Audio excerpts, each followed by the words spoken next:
Olá, eu sou o Clóvis Coelho e nós, do canal Comando Semente da Luz, estamos de volta. Hoje, quarta-feira, dia 5 de julho de 2023, aula de número 36.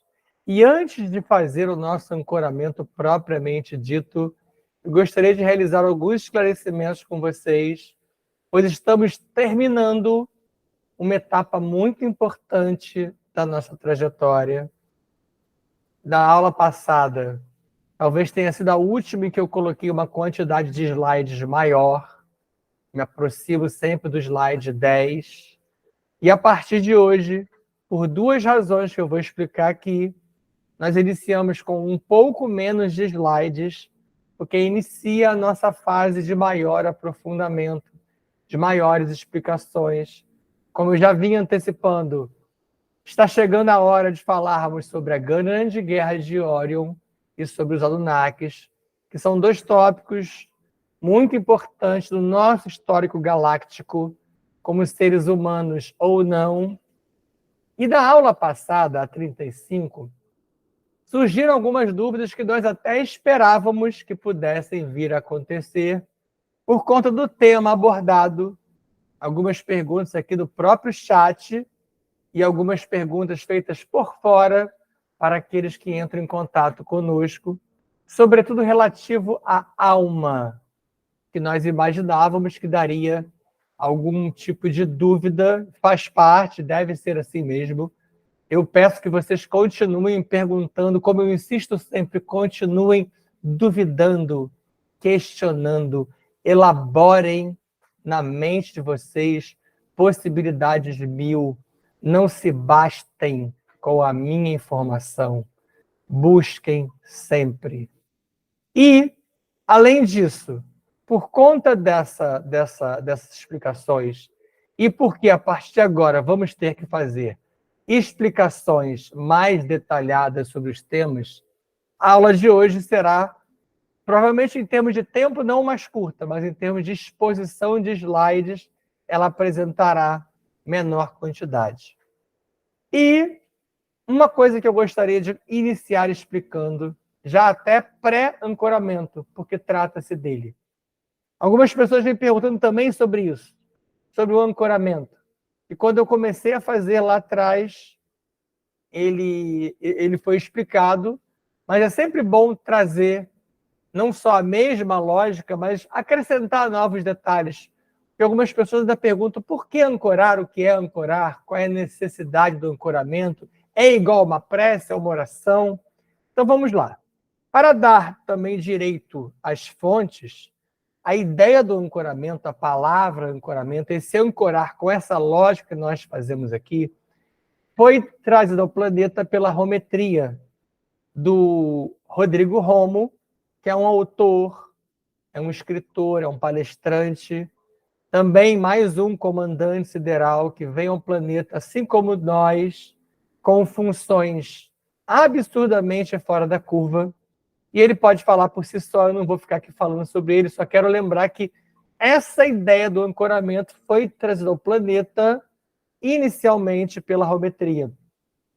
E nós utilizamos a mesma lógica, porque, como eu falei, foi trazido ao planeta, mas não é deles. Não é uma exclusividade deles. O saber é cósmico, o saber é sideral, e eles sabem disso. Eles trouxeram isso para nós. Quando eu falo eles, porque eu trato a rometria como um grupo enorme de seres encarnados e não encarnados, muitas hierarquias, postos e comandos de diversas ordens, mas ele fala muito bem quem são e explicita isso para vocês. Então é uma ideia, é uma técnica que foi trazida por eles e que nós utilizamos, assim como vários outros grupos e comandos estelares o fazem.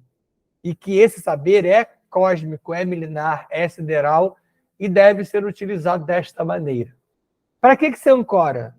Você ancora porque é algo muito acima de uma simples oração, prece ou reza. Não que eu minimize essa outra técnica, mas você ancora para você se fazer contato, para você se mobilizar, para você fazer com que se aproxime de você Os seres que já trabalham com você nos diversos projetos e que esse hábito, essa constância, faz com que você dê autorização a eles, que você se abra a eles e com eles se conecte, para que, uma vez linkado a esses guias, mentores, mestres, orixás, amparadores, reveladores, aí os nomes vão variar.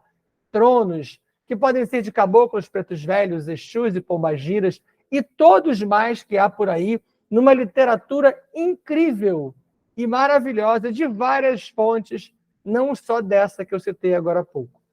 Então, ao se ancorar, ao se permitir ancorar, você reconecta com a natureza. Você se refaz com os seus devas, com os elementais, com os elementos, gerando uma ideia de pertencimento global, muito mais do que essa coisa somente do planeta, de ser terreno, de ser terráqueo. Você reitera esse entendimento de que você não está, nesse momento, no único planeta em que você se encontrou alguma vez. Você passa por uma etapa. Você executa aqui um projeto. Você está humano, você não é humano. Você tem essa idade cronológica desse nosso tempo linear aqui e agora, mas você é muito mais do que isso. Então, isso é a ideia do ancorar. O ancoramento, ele supera a ideia da simples oração, porque você não está aqui propriamente pedindo, nem somente agradecendo. Você está entrando em contato, você está agradecendo, mas você dá a eles, a esses seres, autorização. E você dá a eles uma ideia do seu gradiente de confiabilidade, mostrando a eles: eu estudo, eu busco, eu faço os meus exercícios, eu respiro, eu medito, ainda que eu esteja iniciando essa trajetória de tudo que eu listei aqui, mas eu estou aqui para entender quem sou, para captar a minha origem real, para realmente compreender o meu histórico galáctico. Em linhas gerais, isso é o ancoramento. É claro que o ancoramento é mais um daqueles tópicos que daria uma palestra só sobre ele, daria uma aula aqui do Comando da Luz ou do Comando Semente da Luz somente sobre ele. Mas a gente vai, sempre que possível, trazer novos esclarecimentos.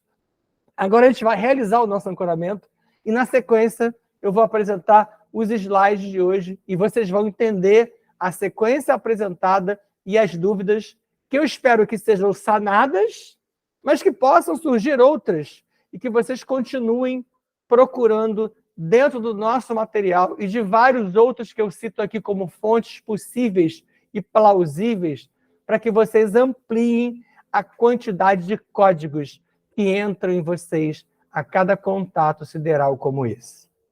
Então vamos assim iniciar aquela nossa respiração calmante, tranquilizante, em que buscamos, num primeiro momento, como eu venho lembrando sempre, esvaziar a nossa mente. Nós vamos inspirar, reter o máximo de tempo possível, de maneira que eu aproxime dos 17 segundos, aquele tempo que eu já expliquei em aulas anteriores, e eu vou expirar. Nessa primeira etapa, esvaziando completamente a minha mente, deixando-me pleno para que tudo que eu venha a receber a partir de agora entre, sedimente e fique de uma forma tão linkada a mim que eu possa colocar em prática no meu dia a dia. Inspire.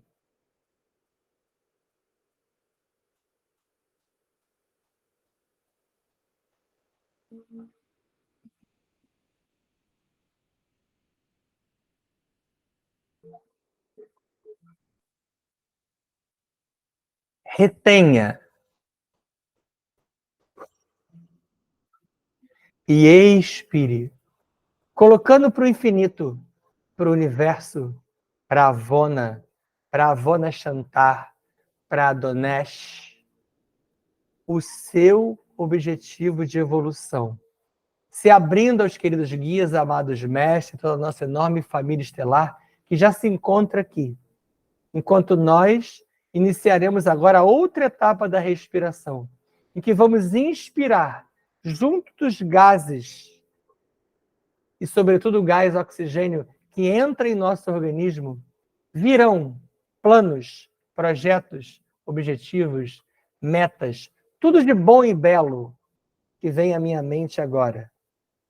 E junto disso, essa energia magnânima que já circunda em nosso ambiente, saindo daqui, do foco central do comando da luz, que emana para o seu braço comando semente da luz, e que vai a todos vocês, sementes.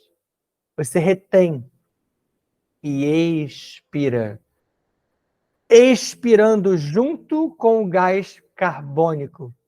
Tudo que limita você, seus traumas, seus bloqueios, suas prisões, suas gaiolas, votos, batismos, contratos negativados, tudo aquilo que faz com que você não ascenda, não verticalize, miasmas, dispositivos que já nessa hora, e aqui você começa a entender o ancoramento dentro dele, já nessa hora começa a ser retirado de você. Quando você chama aqui os comandos Astar, Shamuna, Siriano, Canopiano e Andromediano, que vêm trazidos em nome das ordens de Melquisedeque, Ladonadek, Gorodandek e Vorodandek, bem como as ordens Santa Esmeralda e Santa Ametista, ordem Kumara, Amarilis, Chansara, Santara e a grande fraternidade branca, todos eles e elas, abraçados por Gabriel de Salvington, nosso brilhante estrela matutina. Esses postos de hierarquias e seres linkam-nos com os comandantes Ashirion, Toranque, Norton, Oberon, Kirion, Kron, Stararielis, Rovena, Starhog, Yanko Rainin, Maria das Estrelas, Arkel, Jaguar, Astarniolin II e todos mais que nos permitem contato com as naves Arquitrans, Anex, Estrela da Vida, Nosso Lar, Agartha, Shambhala, Ramares, Ramatiz. Nossa equipe de dragões, o dragão azul, o dragão verde, guerreiro, o dragão violeta do comando canopiano, o dragão Nova Lua, que é cinza, o dragão prata, dragão do gelo, e o dragão vermelho, do elemento fogo. São esses que se apresentaram até hoje a nós, fortalecendo junto a nós os tonos de pretos velhos e caboclos de Aruana, que nos abraçam como só um preto velho e um caboclo faz.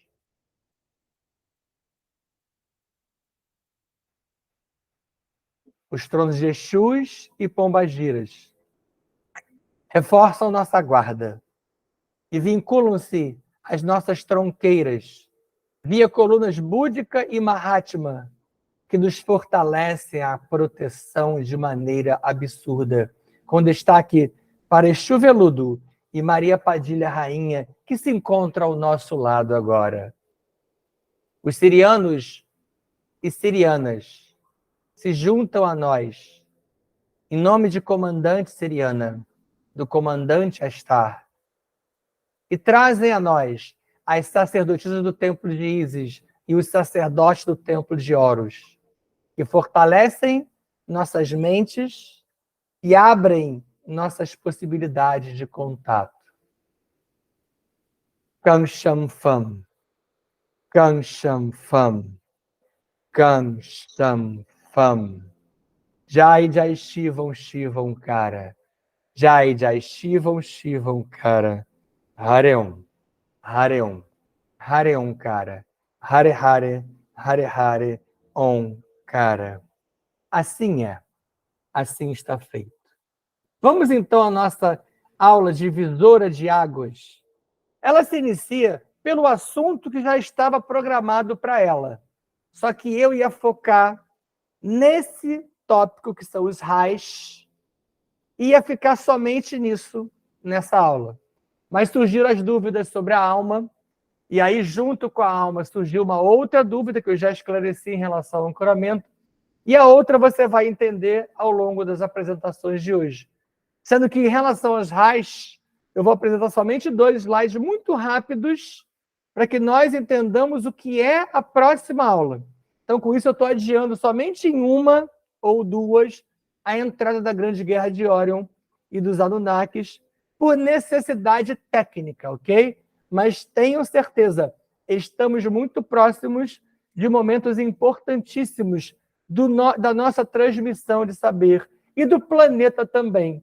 E aproveitando esses momentos importantíssimos, procurem não se deixar levar pelos novos chamados da internet. Recentemente tivemos a tal da grande lua, da lua nova maior que o normal, da extra-lua nova, da lua nova mais próxima do planeta. E ela é uma de 4 que ainda estaremos em contato esse ano. E se fez uma chamada enorme, de novo parecendo um fim do mundo. É tudo uma questão energética, há uma reverberação energética a cada ciclo desse, que eu já expliquei um pouquinho para vocês. É uma aproximação, sim. Falei na palestra anterior sobre a Lua. Assistam o filme Moonfall, para que vocês entendam realmente o que é esse satélite artificial trazendo de outra órbita para cá, que você vai entender bastante durante os Anunnakis e o dilúvio.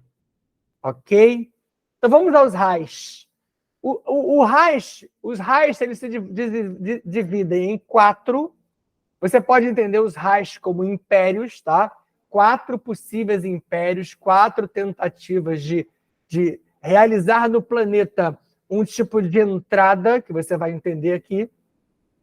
Mas se você buscar a tradução, Reich em alemão quer dizer rico. Ele vem do rich, que é do inglês. Então, pode haver um conflito de interesse ao comparar a ideia da tradução direta, a semântica, propriamente dita, com a ideia de império, mas que foi uma ideia montada depois, com a possibilidade de se criar um império sombrio. E o primeiro Reich ocorreu entre os anos de 962 e 1806, bem lá atrás na nossa história, com as guerras e saques do Sacro, observem as aspas, Império Romano Germânico, localizado na Europa Central, e de onde se originou o Império Alemão. Então está aqui, ó, na ilustração você vê os 3 Reichs, tá? O primeiro, bem localizado aqui onde eu falei, ó, na Europa Central. Esse é o símbolo do primeiro Reich. Esse aqui é o símbolo do segundo Reich, você vai ver a localização exata ali. E o terceiro Reich, que não está nessa página, está na outra, no outro slide, também está aqui, ó, já como símbolo do nazismo aqui dentro. E aqui é uma área avermelhada, e ele se alastrou por toda essa área que está rosinha ou vermelho mais claro. O segundo Reich ele ocorreu entre 1871 e 1918, representado já pelo Império Alemão, que havia iniciado a sua formação aqui, ó, até a entrada de Napoleão, o francês Napoleão, no xadrez de conquistas, que, a princípio, Napoleão, e é claro que sobre os Reichs e sobre o próprio Napoleão, e todos eles que eu vou falar aqui, como Hitler, que mais à frente citarei, há diversas versões e você pode abraçar aquela que mais te fala ao coração, tá? Mas o Napoleão ele veio, num primeiro momento, para bloquear a entrada dos Reichs. Só que ele entra nesse xadrez de conquistas e ele, assim como muitos outros que o fizeram, entraram com um foco e se transformaram em outro. Ele ficou enfeitiçado pelo poder, ele tinha uma capacidade de gerenciamento muito boa, ele era um ser de uma outra estirpe, e ele acabou sucumbindo, porque ao ter acesso a determinados conhecimentos, ele tentou desenterrar o cemitério energético do Egito. Essa parte da história ninguém vai te contar de maneira oficial. Não virá nos livros comuns. Aparecerá isso nesses livros que eu cito como fontes paralelas, muito mais ricas em saber do que realmente aquelas que deram para vocês. onde, nesse cemitério do Egito, assim como a Atlântida, que a gente vai contar a história também dela todinha, houve desvio para a magia negra. E com isso houve uma densificação extrema. Você vai entender isso em Atlântida, você vai entender isso depois no Egito. E ao ficar ali no cemitério energético do Egito, que você vai saber o que significa, ele entra em contato com algumas energias um tanto quanto poderosas, mas ele não tinha conhecimento para lidar com aquilo. E aquilo fez ele se perder um pouco na trajetória dele. Obviamente que sobre tudo isso que eu estou falando aqui, mais virá para frente. Eu só quero apresentar os raios, porque a partir da próxima aula falarei muito sobre eles, sobretudo os dois próximos, que são esses que eu trato aqui, o terceiro e o quarto. O terceiro eu já mostrei para vocês no mapinha. Ele ocorreu entre 1933 e 45, você já vê que aí já pega pós-Primeira Guerra e dentro da Segunda Guerra, terminando junto com o fim da guerra. E ele já é representado por uma faixa da história, por um pedaço, uma parcela da história, que a gente entende um pouco mais ou a gente acha que entende, onde entra o Adolf Hitler e o nazismo. Sobre esse Reich, como até já antecipei, teremos mais detalhes na próxima aula e iniciaremos uma relação muito interessante entre o terceiro Reich, que é esse, e o quarto Reich. E eles dois, com as cidades de Sodoma e Gomorra, que ficaram soltas na Bíblia, parecendo uma punição de Deus, e ninguém explicou o que foi aquilo. Sodoma e Gomorra é muito importante do marco histórico do seu planeta.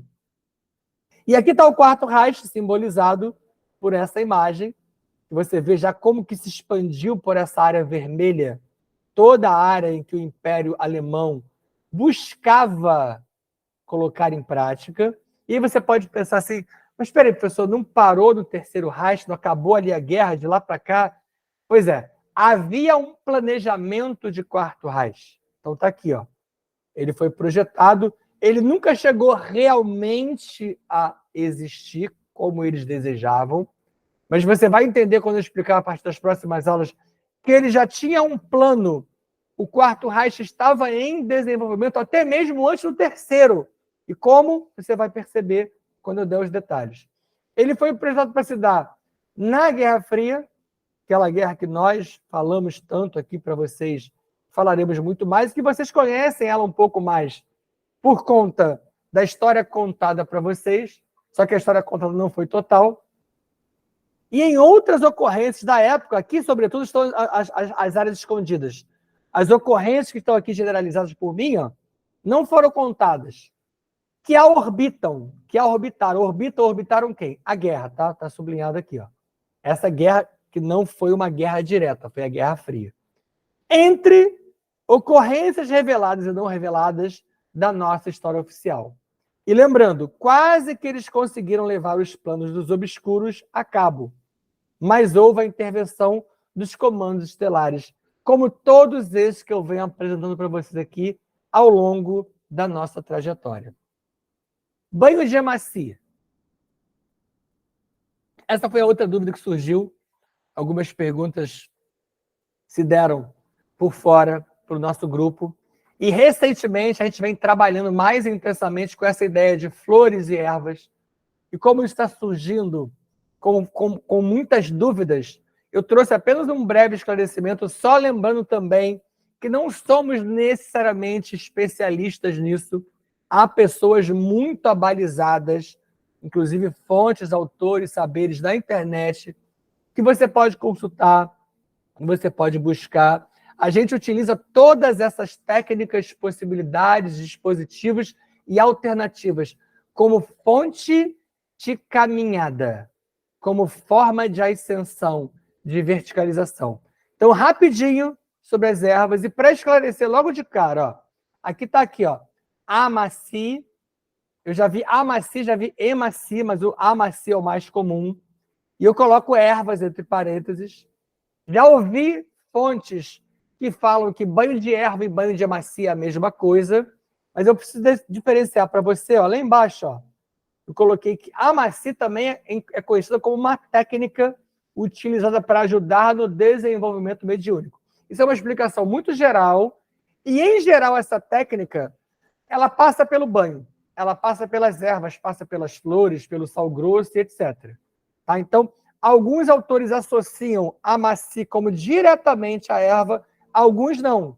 Alguns acham que o Amaci é uma técnica e que essa técnica utiliza as ervas eventualmente, mais até do que outras coisas, mas não significa que seja sinônimo. Então você busca aí a fonte que mais lhe fala ao coração, com a qual você mais fecha. Mas o importante aqui, ó, toda erva, toda plantinha maravilhosa do reino vegetal, abraçada por orixás maravilhosos, reino fundamental para a nossa existência no planeta, elementais e elementos que cercam essa composição química que ela possui. Então, toda erva possui uma constituição química que cairá na 4D, cairá em você quando você tomar o banho, quando você beber o chá, quando você colocar na pele, seja como for a prescrição. Então, ao se tomar o banho, vou tratar aqui especificamente do banho, tá?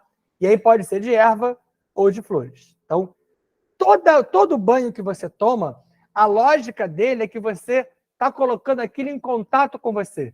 Mas aquilo que é a composição química que envolve aquela erva ou flor, ou seja lá o que for. Cada erva possui o deva ou orixá responsável ou correlato àquela erva. Tá? No próximo slide sobre isso ainda, eu vou dar um exemplo só, mas não tenho a intenção aqui de ficar dizendo para vocês todos os orixás e todas as ervas. Isso é fácil, isso é simples. Qualquer consulta básica, em qualquer fonte interessante sobre ela, sobre esse assunto, você pode achar com facilidade. O Robson Pinheiro é um desses autores muito bons, muito especializado nesse tipo de informação, e que tem vários livros, não é nem só um, que descrevem com muita precisão esse tipo de assunto aqui.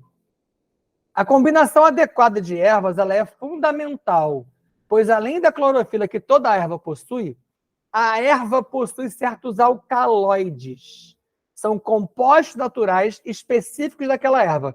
Por isso que para vocês, para determinadas pessoas, em determinados casos, se indica um banho de arruda, um banho de guiné, um banho de espada de São Jorge, uma outra coisa qualquer, não é porque é aleatório, é o que tinha. Não. Tem a ver com todos esses alcaloides que tocarão o seu corpo em 4D. Tal combinação ela entra em contato com o campo magnético da pele. Então, observa que ela não entra em contato só com a pele. Não é uma coisa somente de fisicalidade. Você tem um campo magnético em torno de você que acaba gerando a própria aura da pessoa. Então, você joga na sua aura, você joga no seu campo magnético aquela energia, aquela combinação. E é esse o banho. É esse o efeito do banho.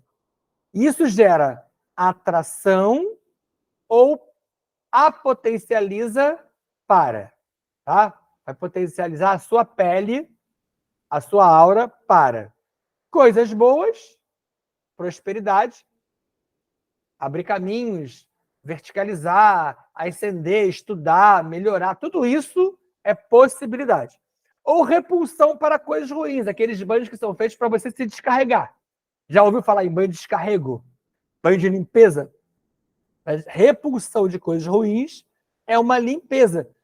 Você tem uma limpeza, inclusive, de seres, de alguns seres que a gente chama os irmãozinhos de obsessores, encosto, alguns seres, alguns dispositivos mais suaves podem sair num banho.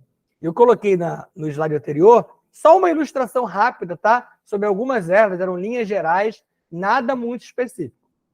Particularidades do banho? Tem particularidade? Existem particularidades? Sim. Como eu falei, cada erva, cada banho tem particularidade. As ervas possuem espectros específicos. Como eu disse anteriormente, eu não vou me aprofundar nisso, tá? Até porque eu quero focar no assunto da próxima dúvida, que é o próximo slide. Mas aqui para vocês eu vou dar um exemplo do espectro verde, as ervas do espectro verde, como a arruda, esse exemplo é clássico, tradicional, são ligadas a Oxóssi, o orixá Oxóssi, e atraem cura e prosperidade. Se você pesquisar, cada erva vai apresentar um espectro e um orixá específico. Além do verde, por exemplo, para quem pensar assim, mas não é toda a erva que é do espectro verde, existe o espectro violeta. Tá? Só para você ter uma noção como é que há outras possibilidades.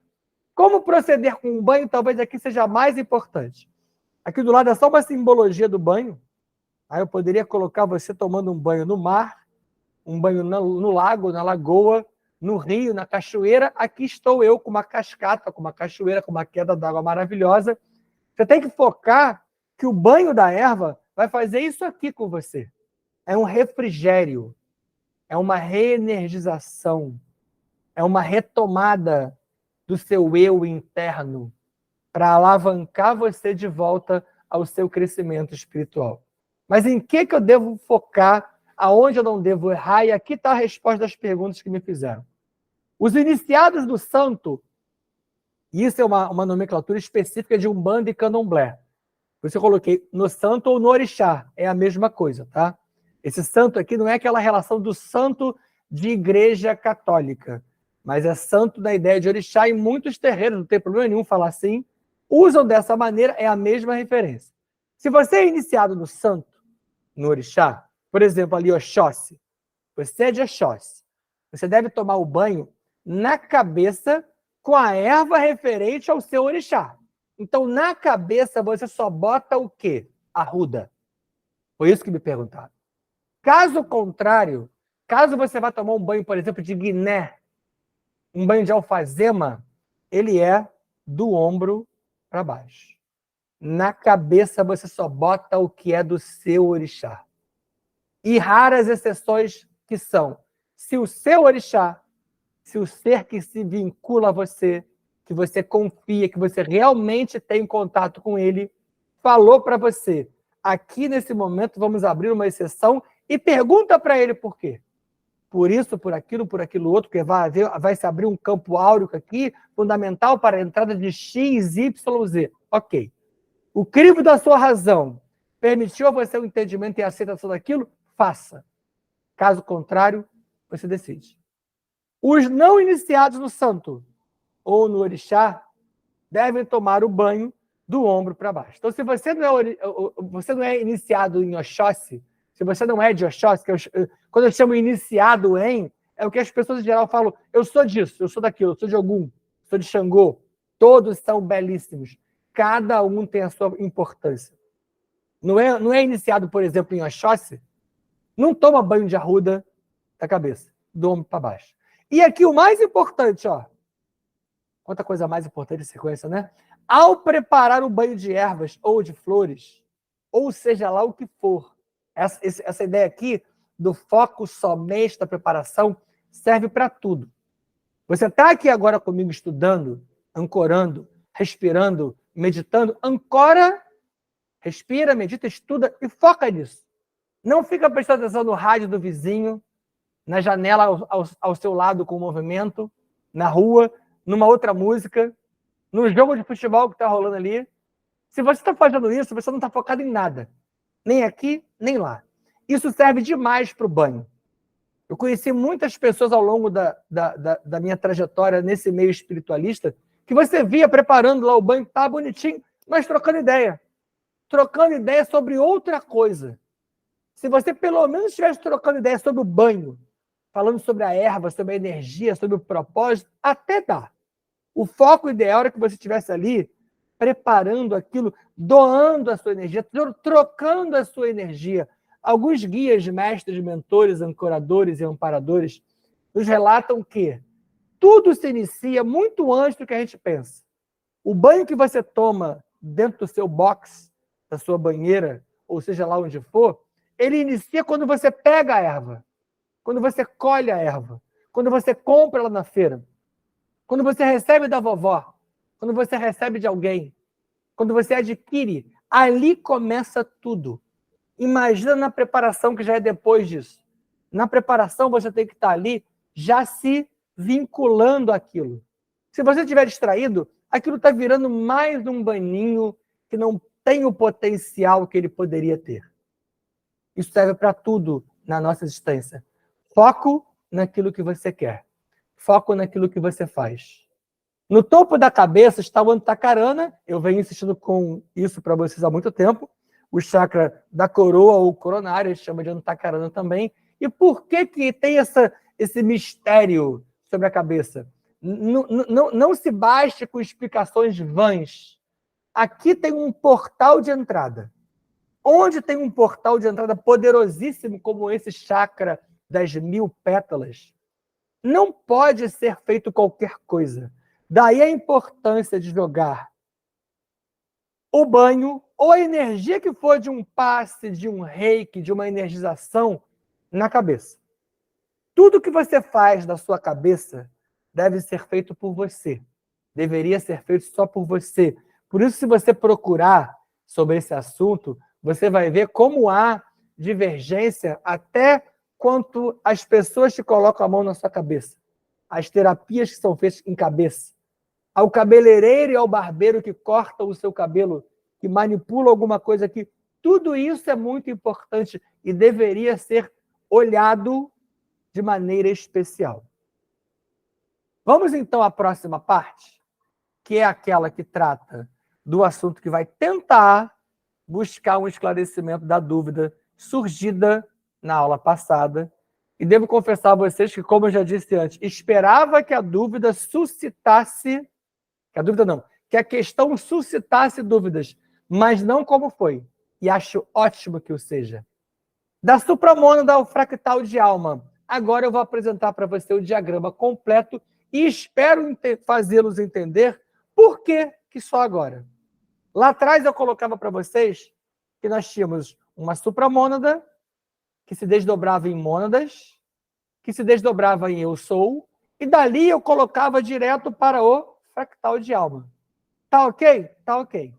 Só que na última aula eu falei da alma. E a alma e o espírito estão localizados aqui. Por isso que eu falei tanto para vocês não confundirem alma, espírito e fractal, porque eles não são a mesma coisa. Quando eu falava sobre fractal de alma, eu fazia até uma referência que é a ideia que algumas vertentes trazem como espírito, só que para a gente não. Para a nossa lógica, para o nosso entendimento, para o que nos foi canalizado e para onde nós pesquisamos e concordamos e coadunamos com a mesma ideia, nós temos supramônada, mônada, eu sou, e aí esse eu sou, ele vai se desdobrar em espíritos, os espíritos vão se desdobrar em alma, e as almas é que vão se desdobrar em fractal de alma. Certamente muitos de vocês pensaram assim, se é fractal de alma, tem que ter um vínculo com alma, porque fractal é parte, pedaço, partícula, parcela. Ele vem oriundo de alma. Se o nome dele é fractal de alma, é óbvio que isso tem um vínculo com alma. Mas eu ali não trouxe para você. E por que, para criar uma confusão aqui agora? Não, jamais. Por quê? Porque essas etapas aqui, ó, o espírito e a alma, nem sempre elas acontecem. Nem sempre elas se dão. Há seres, que não são nem seres, as consciências, como por exemplo, os avatares. Alguns avatares neurais, que é um assunto bem lá para frente, eles vêm diretamente daqui, ó. Eles têm a supramônada e eles desdobram em fractal. E é o que dá para falar para vocês, porque para ele, inclusive, a própria lógica do fractal é distinta. Então ele desdobra direto aqui. Então, da supramônada, ele vem direto pro fractal. E essas duas etapas que eu suprimi temporariamente, elas muitas vezes, e é claro, não vou ter como me aprofundar agora em todas as circunstâncias, mas vocês vão passar a ver a partir de agora, por isso entra agora o conhecimento, essas etapas nem sempre se dão. Vamos a alguns detalhes que estão ali que você precisa entender. O eu sou, de grande parte dos humanos na Terra, hoje, no caso você, está magnetizado na estrutura fractal da raça adâmica. Então, aqui, ó, o seu eu sou está fractalizado, naquilo que está magnetizado, perdão, na estrutura fractal da raça adâmica. Então, o seu próprio eu sou, ele é pertencente à raça adâmica. Não só você, fractal de alma, é adâmico, mas o seu próprio eu sou. E quando eu coloco aqui estrutura fractal, porque a ideia do fractal é que tudo isso aqui é fractal. Ó. A mônada é um fractal da supramônada. O eu sou é um fractal da mônada. O espírito é um fractal do eu sou. A alma é um fractal do espírito. Então, todos eles são partículas da de cima. Tá? Então, esse é o seu eu sou. O seu eu sou hoje, ele é estrutura fractal da raça adâmica. E olha o que eu falei já antes, ó. Não necessariamente entrantes e avatares seguem o modelo.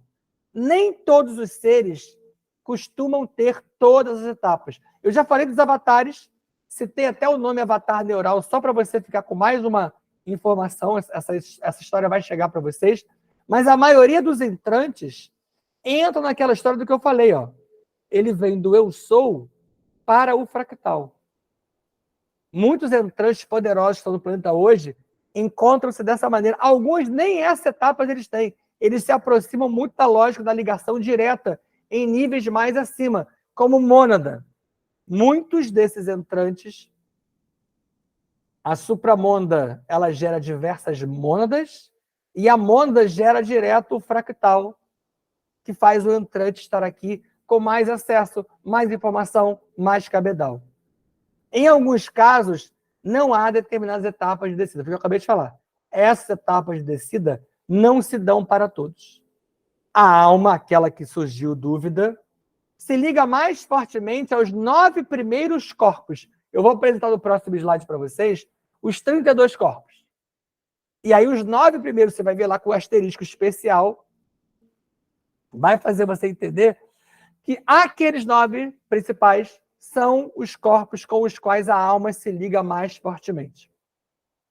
A alma é caracterizada e moldada pelas redes neurais de cada sociedade estelar e de cada raça estelar. Isso é importantíssimo que você entenda. Por isso também a supressão da ideia de espírito e alma, temporariamente, porque nem todas essas raças estelares, sociedades e projetos terão essa etapa, como também, dependendo de onde você se insere, a própria questão de em que dimensão está o fractal, a alma, o espírito, o eu sou e etc., isso varia. Você lembra que eu devo ter falado? Não. Eu falei com certeza, não sei se você lembra, que o fractal ele varia de 4 a 9D, dependendo de onde ele se densificou, de onde ele instalou o seu projeto. Então, quando você está em uma raça estelar específica, um planeta, um orbe, uma sociedade, um império, é aquela sequência ali, aquele modelo que você segue. Não é exatamente o mesmo. Pode até ser que você se mantenha da raça adâmica, como eu falei ali em cima. Mas, por exemplo, o adâmico de Vega é diferente do adâmico da Terra. Eu já falei um pouquinho sobre codificação, sobre o MCM, vocês perceberam algumas nuances. E por que isso acontece? Ó? Já que cada uma delas quem? Cada uma dessas sociedades, cada uma dessas raças entende o multiverso sob óticas distintas. Gente, isso é tão importante que você entenda. Se baseia na própria ótica. Vou focar no olho. A órbita, a íris, a córnea de um reptiliano, de um draconiano, de um insectoide, de um aviário, é diferente da sua. Então, literalmente, ele vê as coisas no entorno de outra maneira. Ele enxerga a cor de uma outra maneira. Ele sente o olfato, ele tem o olfato com um outro viés, diferente do seu. Isso para falar de coisas de sentido físico, fora as nuances mais sutis. Então, a sua instalação numa raça muda tudo. Muda a relação dimensional, muda a relação fractal, muda todo o seu processo. Daí a experiência tão importante que nós normalmente temos em outras raças, para que você não fique acreditando na lógica do humano somente. E aí você vê esse multiverso que eu falo tanto, que são as multiplicidades temporais e dimensionais de uma outra maneira. E aí eu coloquei só alguns exemplos, tá? Ó, o humano de Vega, que eu até já falei, ó, Vega é da constelação de Lira. O humano de Vega é diferente do humano da Terra.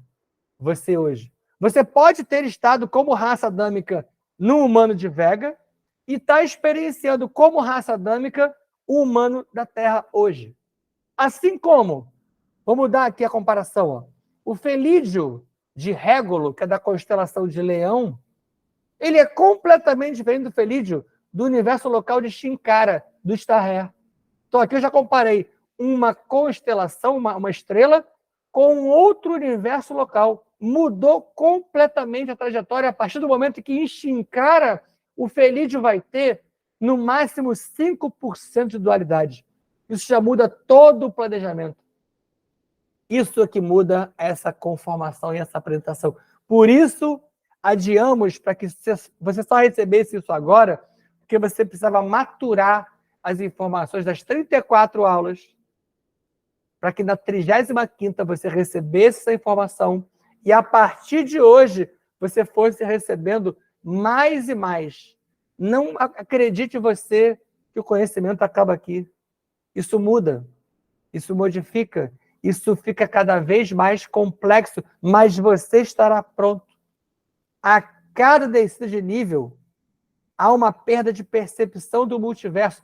A supramonda, quando ela se fractaliza em monda, há uma perda.